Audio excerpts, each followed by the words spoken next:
Okay, good afternoon. My name is Xiaoyi. I'm an assistant professor from the Ohio State University. So this work is, I did this collaboration with Professor DK Panda, also from our department. So the key idea of this talk is about how we can combine the remote direct memory access, this kind of networking technology with long runtime memory and the long runtime NVMe SSD, this kind of new devices, and how to bring the benefits from this hardware layer and to the big data applications. So I think we have heard a lot of talks in this 3 days schedule, and especially in today's keynote talks, right? There are a lot of case studies about how to handle big data challenges, and like the Intel fellow, the lady, she said, like more than zettabytes of data will be generated in the nearest future, and then we need to handle all of those things. Now, if you look at the system software perspective, because that's my background, and look at the data center architecture or cloud computing platforms. So typically, these companies or these cloud systems, they are trying to handle these big data challenges by different tiers. Okay, so for instance, everybody, if we go to the website, we click those web services, or those clicks will generate data, and then those data needs to actually served in the front-end tier servers, like your web server and some kind of memory cache servers or NoSQL database, those kind of servers. And then after that, this user events or this click events actually will generate some log data, right? A lot of logs or a lot of other information get generated, and then those data will push back to the backend tier, and a lot of servers get collected to handle these jobs, especially for the data mining or machine learning, those kind of things. And then in the backend tier, you can see that typically you need a distributed file system like Hadoop distributed file system or other file systems you can also use. And then on top of it, you need to run some kind of analytics engines such as Hadoop MapReduce or Spark. So in these days, you can also run some deep learning engines like TensorFlow or Caffe on top of it. So this whole architecture, here just give one example how people trying to use Hadoop or Hadoop ecosystem to handle big data challenges. So in Hadoop, this is the stack, how it looks like. I believe some of you may be familiar with it already. So you always need to deploy a Hadoop distributed file system in your cluster first, and then on top of it, you can run different kind of program model-based applications. For instance, you can run Hadoop MapReduce, you can run Spark, you can also run HBase or Hive, whatever, on top of it. Okay, so the key here is that people, especially for those data scientists, right, they are trying to utilize this framework. The main reason because of productivity. It's very easy to program their applications in these high-level program models. So this model is very scalable, as well as it gives a lot of parallelism and able to distribute a task across all the nodes. But only problem is that when you run Hadoop or any Spark, those kind of applications on top of this platform, you'll see a lot of communication and I/O requirements. And the bad thing is that because of the community in the big data area, they're still trying to use the most convenient or general purpose approach to design the communication I/O subsystems. For instance, from communication perspective, right?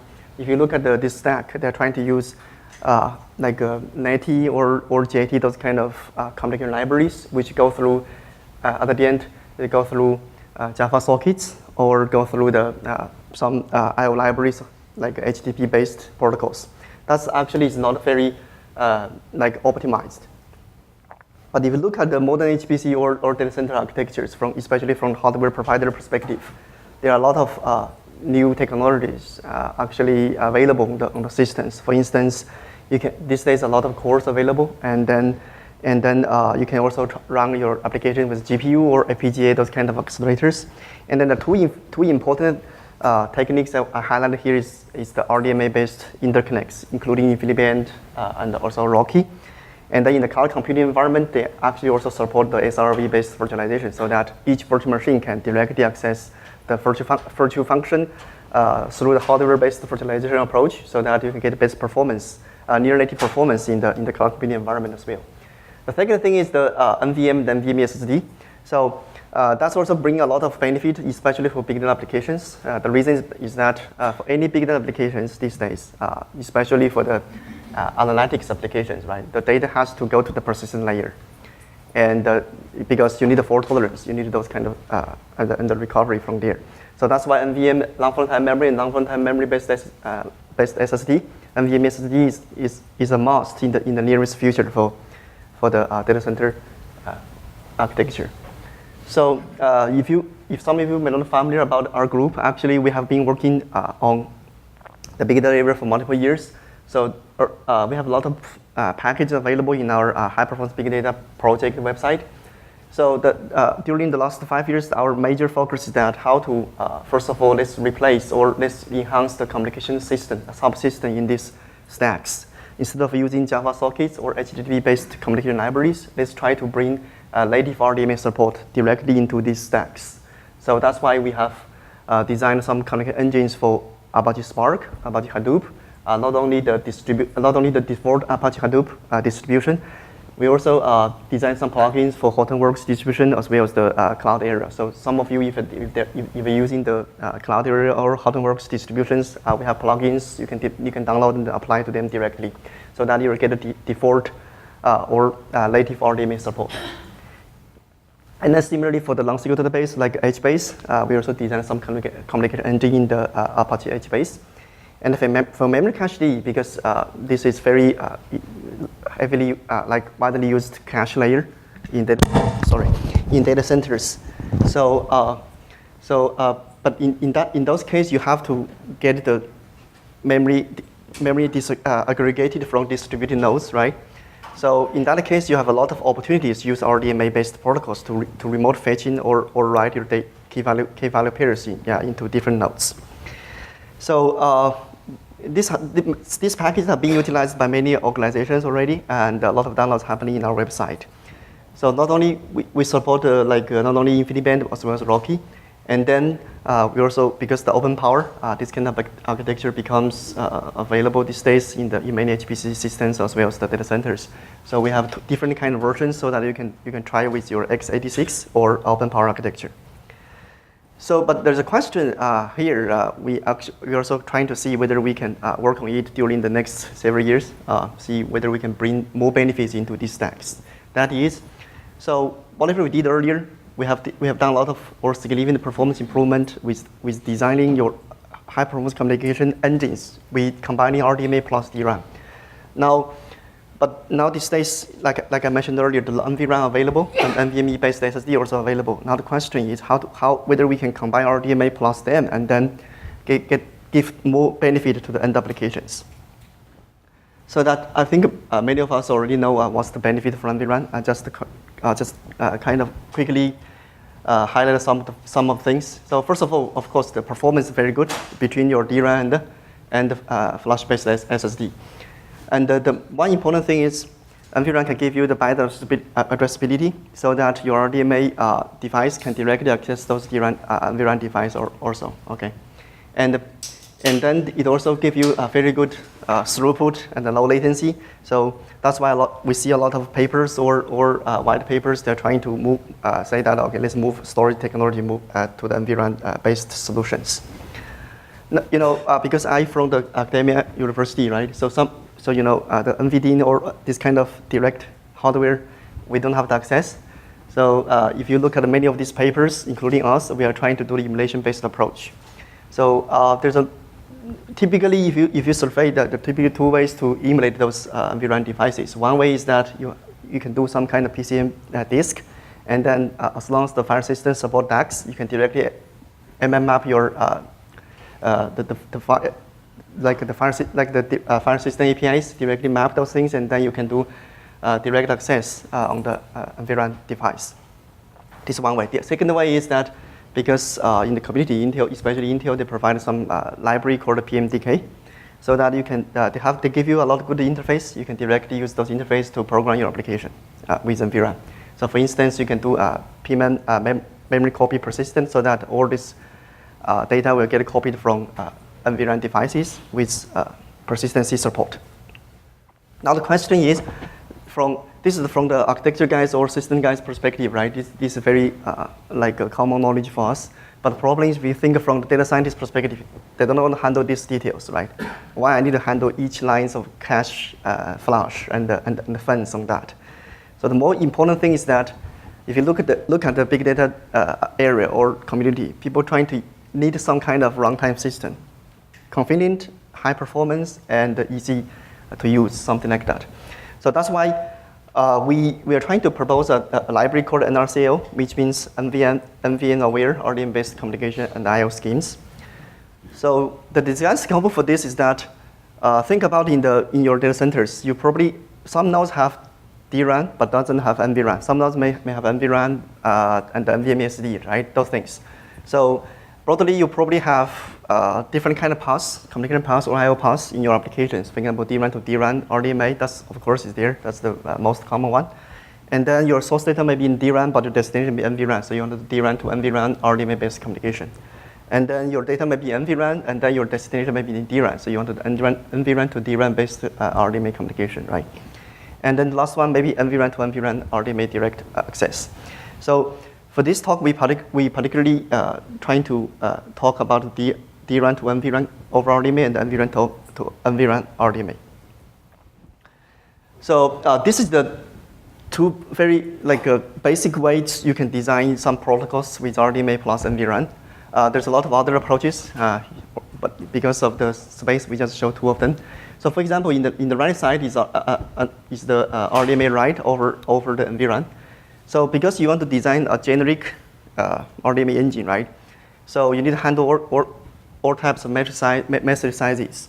So typically, in the community, people trying to use the rendezvous-based approach to do the RDMA communication if you want to handle all kind of data sizes. Because in RDMA, you need to know the key of the remote memory access, right?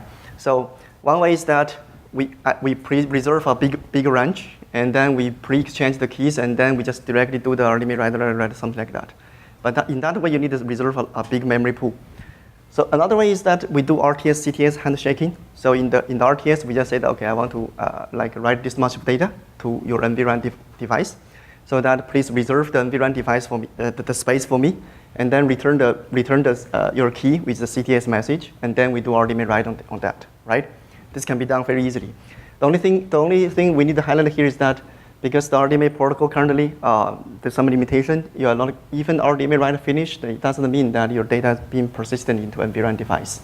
So that's why the committee people, a lot of proposals are trying to propose RDMA commit, those kind of operations. So once RDMA commit finished, it means data is persistent. But otherwise, it's still not there in the standard verbs. So that's why we send another header message. It's just like RDMA persistent request.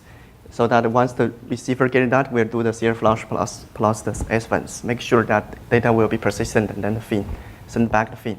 So this is the very basic way to implement RDMA write-based protocol. But of course, you can optimize this protocol based on your message size, also based on the primitives available or supported by your NIC. For instance, we can, instead of do RDMA write, we can do RDMA write with immediate data, immediate, so that there's some kind of finish event get generated, so that you can actually do the flush in the server side. Okay, so you can reduce one of the communication message. And another thing is you can also do the pipelining-based RDMA protocols, so that if you have a very large message transfer, you don't have to RTS CTS every time, right? You can optimize a lot of things based on this basic protocol. So this is for RDMA write, very high level overview. And then the right side is that if you look at the flow, right, you need to send RTS, CTS, and then you need to send the persistent request. So it's kind of too many round trips, right? So then we actually, if you don't want to use that protocol, you can also choose to use RDMA read-based protocol to get the NVRAM to NVRAM communication finish. So for instance, then what you can do is in client side, I just say that, look, I'm trying to send you this data, the like address and the offset is here, and the key is here. So in the RTS message, I directly tell you all this information, right? Once you're done, or you have the cycle to handle this request, you can directly do RDMA read from there because I already tell you everything I have for the data in my NVRAM, right? So once that read finish, of course, in my side, right, it will generate some computing event in my queue, so that I can handle that event, and then I can do the CL flush plus fence, make sure that everything will be persistent in the NVRAM, and then a feed.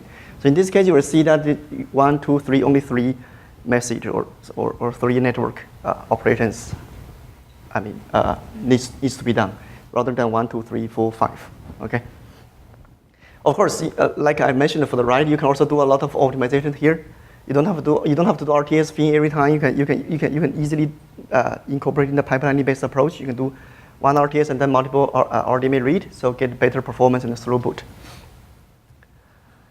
So with these two, I just want to try to share some of the numbers here. So for instance, if you want to try RDMA write-based approach or RDMA read-based approach, we see that okay, so the x-axis is actually trying to show the left side is small and the medium message, right side is like medium large messages. Okay, 1x DRAM means if you emulate the NVRAM device performance like one similar to NVRAM, and then 2x make 2x slower, and then 5x means 5x slower.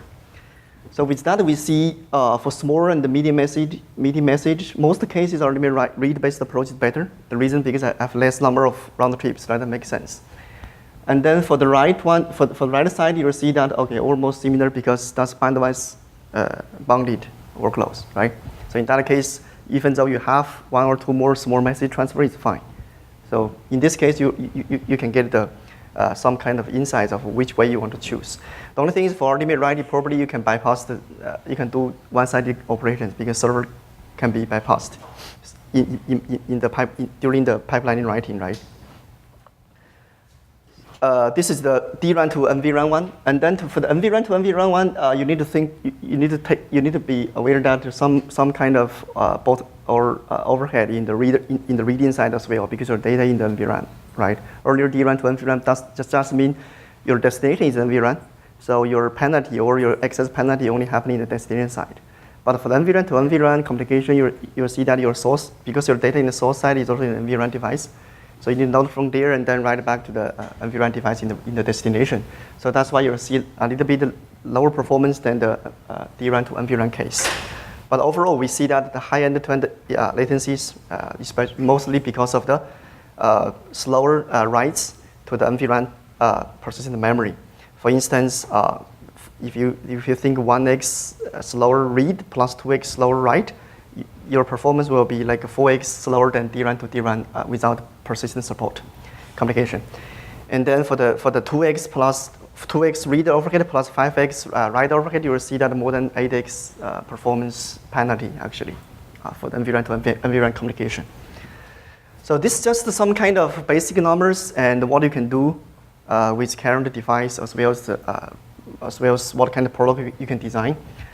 Now the more exciting thing I want to share is that how to use these things, or where is the chance of using NVRAM and RDMA in the big data stacks? Why they need this, and how much benefit you can get from that. Especially for vendors, if you want to sell your device to the big data companies, you need to say that, look, if after you use my NVRAM and RDMA approach, you're able to get this much benefit, right? So the first thing I want to share is about HDFS, because this is one of the most important component in the big data stack. No matter you run Hadoop or HBase or Spark, those kind of jobs, you need a file system layer. That's mostly HDFS. So in HDFS, you'll see that the default approach they are handling the data placement is based on replication protocol. So which essentially means that each file, if you write to HDFS, it has to be duplicated by 3 times or 5 times or 10 times, depends on the replication factor you set for the system, okay? So in that case, once the write want to finish, basically means all this data has to be flushed to the persistent storage layer, okay?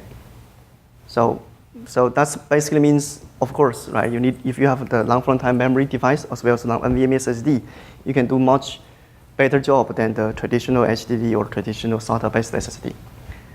This is one thing. Second thing is, if you look at the communication plus I/O together, then what happens is that, first of all, the client knows write one data to the remote node memory, main memory, right?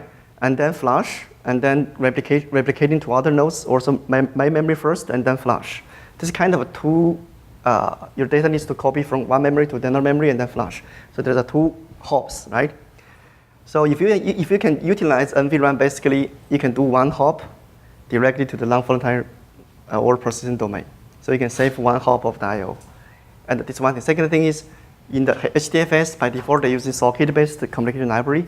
If I use RDMA, right, I can easily save a lot of time when I transfer data between nodes. So there's a lot of opportunities in HDFS to utilize RDMA-based and NVRAM-based RDMA protocols. So we actually tried some of these things in the HDFS 2.8, I think. That was a paper in 2016 where we called NVFS, NVRAM RDMA-aware HDFS. So the whole idea is that instead of I organized all those block files, those things in the disks, now we assume that we have a large NVRAM device, so that we need to reorganize or rewrite the HDFS backend to make sure that all those objects or all those files, blocks, actually written to the NVRAM device in some organizations or some manner. And then we are able to utilize RDMA directly to do those kind of transfers. And also, if we assume that if your NVRAM is not big, but you have some NVMe SSDs, so that whether we can do the hybrid kind of storage for HDFS by combining NVRAM with SSD. And also, we are trying to see that, for instance, we are trying to see what kind of application data needs to store in NVRAM, what kind of data needs to store between SSD. You know, for example, in HBase, right, there's some write-ahead log.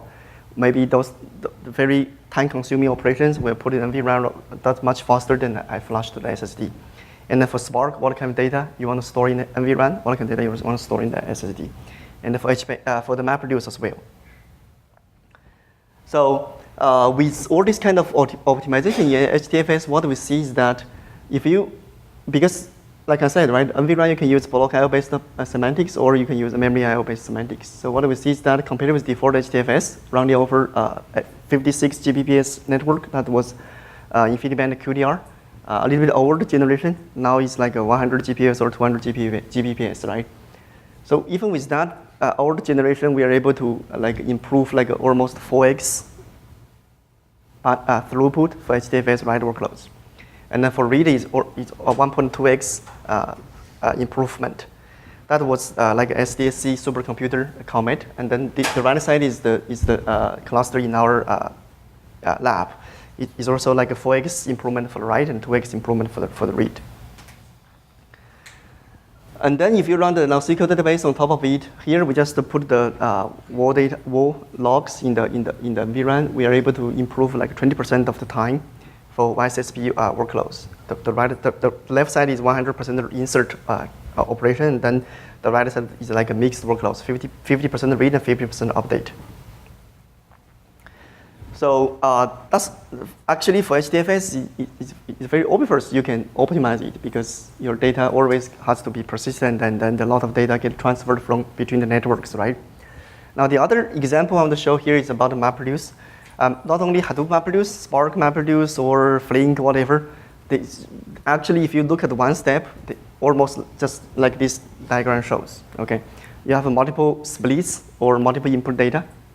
And then each map will work on it and then generate some intermediate data. Okay, this data typically needs to persistent into disk before they get transferred. The reason is because your main memory may not be enough, right? You have to spill them to the disk by default. This is one thing. Second thing is you cannot always hold your data in your main memory because you don't know when reduce will get launched, right? But if I finish my job, I need to exist. So in that case, the data in my main memory may get lost if I exist from the process, right? So you have to, at the end of the map phase, you have to store all those data in some persistent storage, like your local disk or global file systems, whatever. So that is the called like a local sorting plus local flush. And then after that, once the scheduler, like Yarn or Mesos, launched your reduce tasks, those reduce tasks, you say, oh, hey, I want to get some output from some of the maps or all of the maps. Then I send a request to the node manager or some kind of shuffle service, and then say, okay, I want to get your data. Please send it back to me. And then how those data get served is actually read from disk again, and then go through the HTTP protocol or some other protocols, and then serve back to the reduce side. And then reduce side, again, has a lot of I/O or communication requirements. Why? Because reduce side, similarly, right? You don't know how much data I will get shuffled in advance. For instance, if there's only 2 maps, each map give me 10 megabytes, that's fine. I can handle everything in memory, right? I don't have to flash. But the problem is I have 2,000 maps or 200,000 of maps.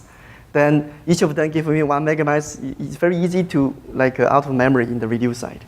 So that's why in the reduce side, you also need to flash to the local disk or some other layers.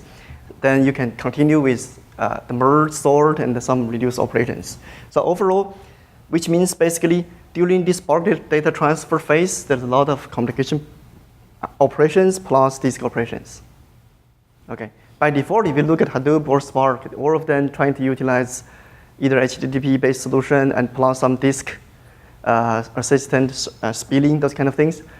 But none of them currently can support RDMA plus NVRAM scheme in the stack. Okay, so of course, if you can handle these things with RDMA plus NVRAM, you can easily think of a lot of performance improvement, right? So then let's look into the design of the MapReduce. So here we don't discuss the default MapReduce because that's very slow.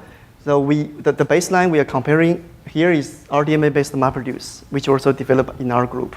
So in the default MapReduce, the flow I already explained earlier, the MapReduce over RDMA, the design we have, the major optimization actually in the reduce side.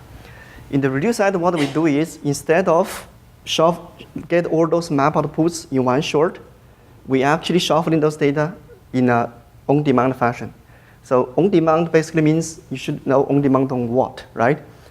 We actually on-demand on the available heap space in the reduce side. So basically, when I send the shuffle requests from the reduce side, I first of all calculate how much data I can handle in the reduce side. And then I do some algorithm analysis how many data I want to get through one RDMA read from the mappers, so that I can handle all the data in memory. Okay, that's the major optimization in RDMA-based MapReduce. The key idea behind this because RDMA can give you much faster performance than the traditional approach, right? So it's kind of blur the I/O boundary between local access or remote access, so that whenever I need data, I do RDMA read. That's the key idea. So in that case, I can significantly reduce the I/O activities in reducer side for RDMA-based MapReduce. However, map side, we cannot do anything. The reason is because map, you don't know when they get launched or when they get finished. So all the map output still has to flush the disk in the default RDMA-based MapReduce. But once you have NVRAM, these things changed, right? Because once you have NVRAM, as long as those data write to NVRAM, the data actually is already persistent. I can access them whenever I want to. So in that case, what we did is, like I said, all these things are already handled in memory, but there's a lot of opportunities exist to improve the performance with NVRAM in the map side. Okay, basically what I did is, assuming that you have a large NVRAM device in your nodes, and each map tasks, instead of writing their data to the local disk or to the global file systems, I write to this NVRAM device. Okay, and then once this done, when I want to do shuffle, all this request can directly do RDMA read on top of this NVRAM device, right? Rather than I load back from the disk to my memory and then do RDMA. So that will be much faster, right? If I do RDMA read-based approach on top of an NVRAM device directly. So the key opportunities for optimized MapReduce program model, or no matter in Hadoop, Spark, or Flink, the key is that you're able to minimize the disk operations significantly in the shuffle phase. Okay. So with this, let's see some of the numbers. So we run different kind of workloads. We compare with default MapReduce over IP over IP, or the RDMA-based MapReduce, and the RDMA-based MapReduce over the NVRAM scheme, or whatever we introduced earlier.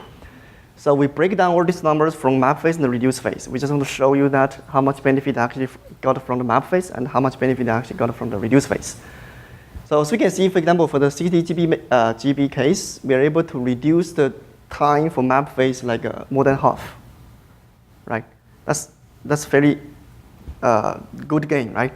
And then for the reduce phase, because all the shuffle requests, you don't need to load this data from disk back to main memory again. You can directly do the RDMA on top of NVRAM device. That's why you can also get like a 2.37x performance improvement. That's also very promising results we see from all these numbers. And these two examples actually we are running with sort and tail sort. There's another very popular benchmark called Intel High Bench. So over there they have all different kind of workloads: sort, tail sort, page rank, test DFSL, enhanced version, and word count k-means. So with all these things, we are trying to see, okay, it depends on your shuffle ratio in the whole task pipeline. So how much benefits you can get out of this design. So what we see is that for sort, because the shuffle intensive one, you can, and the tail sort as well, so you can get around 40% improvement. And then for page rank, this actually running with 5 million pages. So this graph traversing kind of workloads, we are able to improve like 20% performance benefit as well. And then for word count, because the most time actually spent on the computation for data workloads, so that's why you only see like 20%. For k-means as well, because mostly machine learning algorithms, the time-consuming part is the computation. That's why you'll see around 10% or 11% improvements for that. So again, the takeaway is that if your workloads, big data workloads, have a lot of requirements on the I/O plus communication, then these kind of things can very well fit with those scenarios.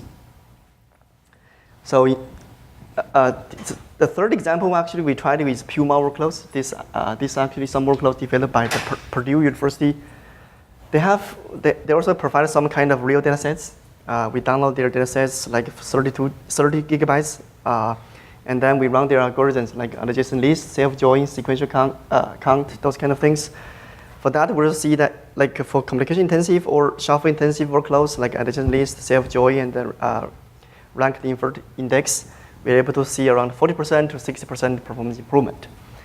And then for some other workloads, like a sequential count or invert index, kind of 20% to 30%, something like that. So this is about how you can do RDMA over NVRAM and how this combined approach can actually help your big data workloads. Now, the third part I want to introduce is how we can do these things with NVMe SSD and what additional challenges if you are trying to use NVMe SSD in the big data stacks. Okay, so NVMe standard is very similar to RDMA principles. I feel it's still like I create some like IO queues, right, and then work request and then submit the model like that. Similar like RDMA send queue, receive queue, communication queue, right, and I will request and then finish pulling those kind of approach. Exactly same from my understanding. Okay, and then but they give you a lot of benefits. From the application perspective, you can have a lot of IO queues separately, and then for queues you have a deep depths, and then you can handle a lot of IO commands concurrently. So this gives you a very good benefits. But one most important thing for us, or for our group, is is how you can combine the NVMe device plus RDMA network or fabric, RDMA-based fabric. This is also well known as NVMe over Fabric protocol, NVMF. So the key idea of NVMe is that you can think your data in the left side like host the NVMe device. If you have an RDMA transport support or networks, you're able to directly transfer data from one NVMe device to the other, right, through RDMA protocols. Okay. There are two versions of our NVMe target actually. One version is that you have some kind of host driver or something in the target driver in target nodes running in the CPU. But with the recent or the most advancing InfiniBand device, you actually can also offload this target in the NIC so that you can achieve purely one-sided NVMe data transfer offloading on the disk as well as network. You can fully bypass the CPUs. That's very promising approach if you think from the performance perspective, right? So this is this RDMA fabric, of course, give you very good low latency and throughput, and you can also directly map those I/O submission queues with the RDMA send queue or receive queues. So very easily to define or develop some high performance protocols. But not only performance, like today the speaker said, right? The most challenges for the NVMe device today is the QoS at scale. We also see that in the current NVMe standard, the QoS definition is not strong enough. So far they only tell the vendors, please implement the weighted round robin, something like that. It's very weak. So we also have some kind of scenarios to show that with only WR support, you're not able to achieve fully QoS support actually.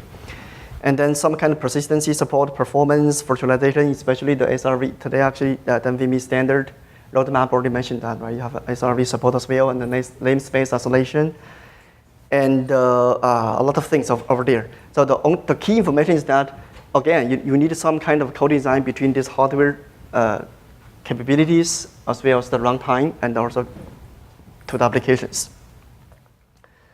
So let's first look at the performance perspective. So there's one very famous open source database called RocksDB. I think many of you may know that. RocksDB already can support NVMe device with the NVMe standard operations.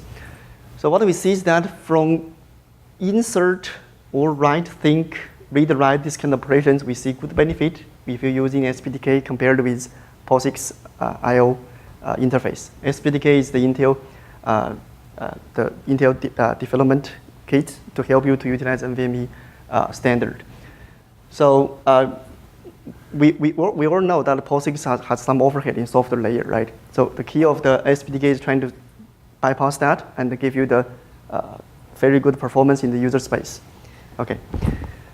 So, but the interesting thing is that for override, we don't see too much improvement. The major reason is because the compression, the flashing actually happening in the background. That's why there's no too many difference between these two things. And then for the read one, we see some weird behavior that actually the SPDK version actually performing worse than POSIX. Maybe there's some kind of optimization needed. So we are still trying to see what happens over there. And then that's latency from throughput perspective, we see similar kind of behavior for insert and the write think and the read write.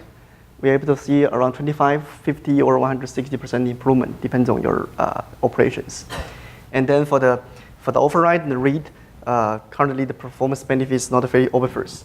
So we are trying to optimize that in the future. The important and interesting we observe is about QoS. So this actually, the hardware we have doesn't support the QoS natively in the driver or firmware. So we did this in the in the emulated mode, which in the QEMU, KVM QEMU, they have some kind of NVMe device emulator. So over there we implement different kind of QoS algorithms like the WR weighted round robin in the NVMe standard, and some other algorithms as well. What we see is that if you just implement the WR which is defined by the spec, it cannot guarantee the QoS in almost many cases. Okay, for instance, for scenario one, what we did is that we run two different kind of priority jobs. Like the green one is the high priority job. Okay, the yellow one is the medium priority jobs. So we run them together. We implemented WR over there. We didn't see the desired bandwidth gap. Okay, high priority should actually achieve higher bandwidth, right? Because QoS, but actually it's not happening. Okay, so we did some change designs in the QEMU emulator. So we are able to actually make this gap very obvious. If you look at the gray lines and the black lines, that's from our design. And then we also try to utilize different kind of application scenarios with this. This one is the designed one. The yellow one is the one we achieved through our designs.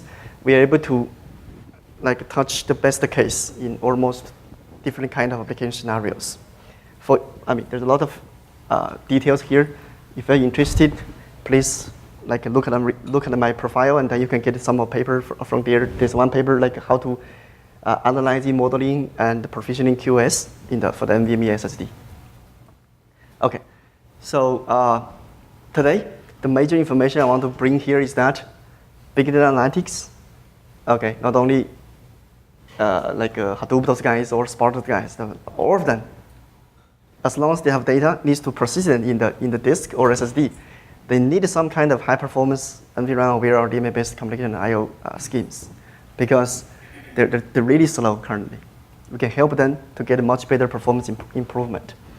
And then we have a work in progress library called NRCIO, but I think community also have similar kind of things. Let's see, we can do a lot of things, collaboration if we can. And then here we show some kind of co-design examples, how to redesign HDFS storage architecture with NVRAM, and then how to redesign the MapReduce like a model, and the pipeline of the implementation of MapReduce with NVRAM device, and then how to bring RDMA into it as well. And then another thing is for the NVMe and the NVMe over Fabric protocols, we see there's a lot of opportunities over there. This can be very exciting area or exciting research directions for us, but we're also trying to share this information with the community so that we can work together to make the results more promising. So of course, like I mentioned, right, for RDMA write and read those kind of basic protocols, a lot of design opportunities. Right? I just mentioned some of them, but actually you can do more things, purely one-sided or just some kind of assistance from the server side or the client side. A lot of the optimization can be done in the library. So we are hoping that this library will be available in the future. And we are trying to co-design more frameworks. For instance, the TensorFlow. In TensorFlow, even though it's like very computationally intensive workloads, because you need a GPU always, or some other high performance computing device to help on the neural network training. But it also needs high performance I/O device as well. For instance, if you want to checkpointing or restart your model, right? In that phase, you definitely need some high performance I/O device as well. And the object storage and database, of course, they need this type of things. With this, let me thanks for your attention, and I'm happy to take any questions. Thanks.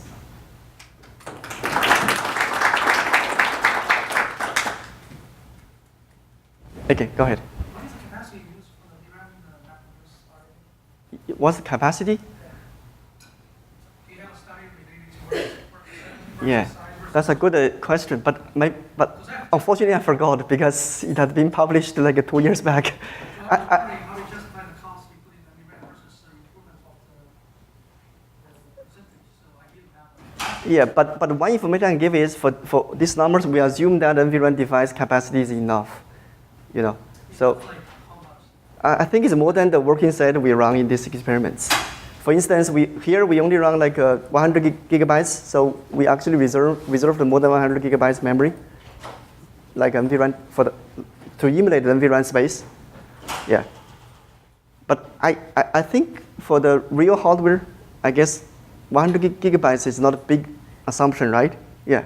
So, yeah. So related comment on the capacity of the NVRAM. Mm-hmm. So you showed in the shuffle phase where you're writing the data into the NVRAM. Yes. And that allows you to avoid the write. Yes, yes. I was just wondering in terms of your overall data footprint that you have, eventually that has to be flushed down to the disk, right? Or are you assuming that actually, it can just fit in? No. Actually, for that one, you have a lot of space to optimize, That one is intermediate data. Okay. The data being spilled to the NVRAM device for MapReduce paradigm is intermediate data. Okay. As long as those data get shuffled to the reduce side, it can be removed. Okay. It's not a final outputs. For HDFS, yes, I think that's a good problem. That's why I mentioned, right? We need to do some hybrid designs to utilize NVRAM plus SSD, maybe plus disk. In HDFS, they have different kind of schemes to utilize heterogeneous storage device. We also did something like that. So basically, you can as long as it's in the persistent storage, right, you can actually try to move them from different kind of device, but in the background. Okay. But the MapReduce, there's a way to optimize. As long as your capacity is good enough to handle the data from map sites which are not consumed by reduce yet. Okay. Makes sense, right? Okay, good. Any other comments? Yes. So you mentioned on your very second last point, you mentioned about the OS you designed. Yes. So is that implemented on the host side of the RDMA, or is it? Oh, that actually independent with RDMA. That's nothing really with RDMA. That's just the QoS support in the NVMe spec. So NVMe spec, yeah. And NVMe spec, they have defined some kind of schemes you can implement. That's implemented in the hardware, right? We implement in the QEMU SSD emulator. Okay. And so because we cannot do that in hardware, we don't have that platform. Mm-hmm. But we just want to share that probably NVMe standard can include more QoS schemes or QoS algorithms to give the options to the vendors to implement that. And also we are trying to share that some of them may be easier to implement in the vendor platforms. So you used weighted round robin? No, weighted round robin is the baseline. Right. Yeah, weighted round robin is baseline. So we implemented some like a WFQ and the DRR, those kind of algorithms. See which one is more better for different scenarios. Mm-hmm.